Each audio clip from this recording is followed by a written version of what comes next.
Hey, what is up guys, and welcome back. So today we have a new charger from HTRC, and this was provided me by Banggood. And let's get started here. So this thing could charge lipos, lilos, lithium high volt, nickel metal hydride, nickel metal D thingy, PB batteries, and also smart batteries, which I've never seen a smart battery before, so yeah, you can do that also. We have our settings, and this is a 2-channel charger here, which can charge up to 10 amps each side, up to a 6S LiPo. Now they provide you with everything you need to get started, whether you need a T-plug type connector or an Xt60 here. So as you can tell, they provide you with the banana clips to T, and then they give you an adapter from the T-plug all the way down to the Xt60, which most of everything is an Xt60 type connector nowadays. And they give you 2 balance boards for balancing your lipos, and as well as this little thing here. Now this is really nice and really interesting. Why? Because this will allow you to charge in the field. Now let me go ahead and turn this off. This thing also, it's something you should always look for or look at when purchasing a charger, is if it takes AC and DC, or just AC or just DC. Because I've gotten a charger by mistake back in the day where it just took DC as input, so I couldn't plug it into the wall like this. So this one's really nice. It takes both. It takes AC, which is direct power right from your wall socket. It takes 100 volts to 240 volts AC, which means it'll work in Europe, US, Australia, wherever. This thing will work just fine. You're not going to need an adapter, so you don't have to worry about that. And if we take a look here, it'll also take DC input, which is something really nice. This is what I usually do when I'm out in the field. I would plug this into my chargers and stick these guys right on my car's battery, and I just start charging. And when my car's battery's dying, I just start the car and then just let that charge itself while I'm charging. So this is a really huge feature, or something that I always look for in a charger, and this has it right out of the box. Now this is a 2-channel charger, which means you can only charge 2 batteries at a time, but that is not the case. But you can get a parallel charging board, and you're able to charge more batteries with just 1 port. However, don't do that if you don't know what you're doing. If you know what you're doing, go ahead and just jump right on it. I, to this day, still don't use parallel charging boards. I just don't trust them. It's my thing. Now, if you take a look here, you might think this is a sticker. It's actually not. This thing's a touchscreen, and it is pretty sensitive. It's not annoying at all. As you can tell, it's really nice and sensitive. You don't have to push very hard. It's not a capacitive. It is a TFT, but it still gets the job absolutely fine. There's a couple little features that I really liked on this too. One of the most important things that I really liked here was the memory function. The memory function is really nice because you can modify, and let's just say, for example, I'm out in the field and today I'm flying 1500 milliamp lipos. So I would go ahead and set up, to charge. I just clicked on LiPo, so we have LiPo right there. And then we can go to this menu. So it'll automatically put us in balance charge. I just want to charge it. I don't want to balance charge it.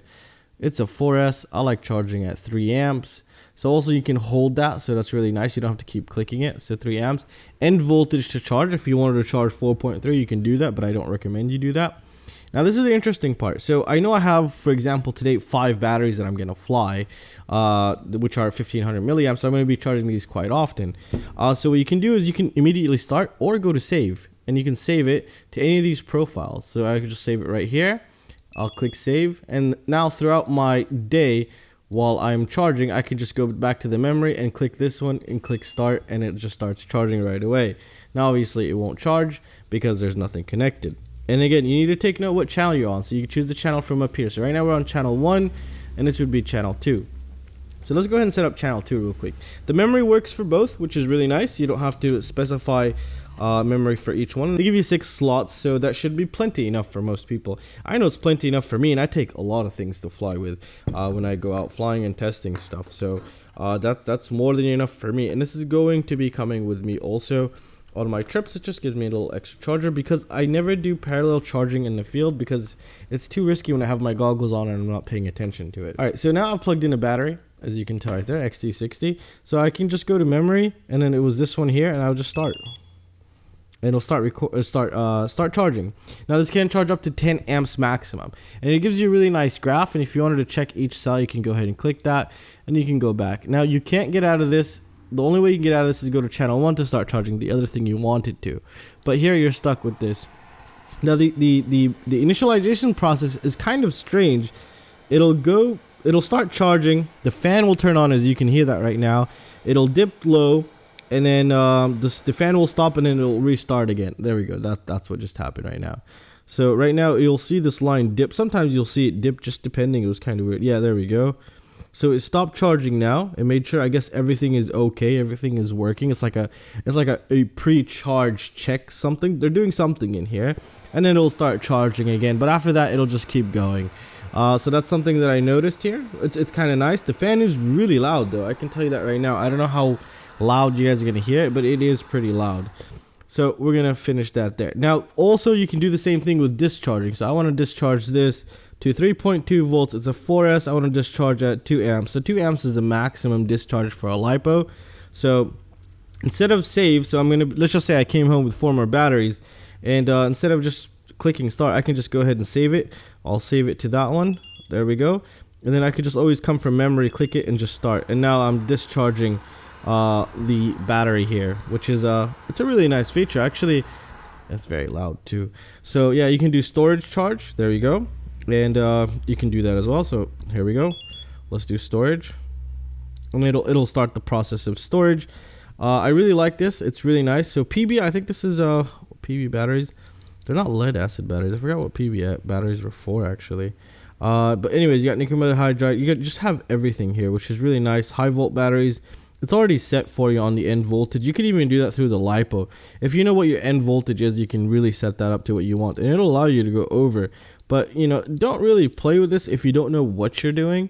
So keep that in mind and just be extra careful. Just stick to the default stuff. I mean, not everything default. Like check this out. The default is 5 amps here. You really don't want to be charging one of these at 5 amps. So take that, just yeah, keep that in consideration. So we can actually, let's see if we can we hit 10 amps on 6S? I'm just curious. Let's see. So this is balance charging currently. Okay, so it's not. Okay, so there we go. Okay, so 6S, and can we hit will it allow us to do the 10 amps? Yeah, theoretically it should here. The touchscreen is very responsive, so that's a huge plus, and overall it just works really great. It's a really nice charger, and I have nothing bad to say about it other than the screen is kind of slanted inside. They just don't have it aligned correctly here. You can kind of see by that line, but you know, that's not a deal breaker for me. It's working, it's doing everything that it's supposed to be doing, and yeah, well, that's it guys. That's gonna conclude it for this review or overview of this charger. I will be using it, and if anything happens, I'll create an update video on it. And well, that's it guys. I really hope you enjoyed it, and I'll see you in the next one. Peace out.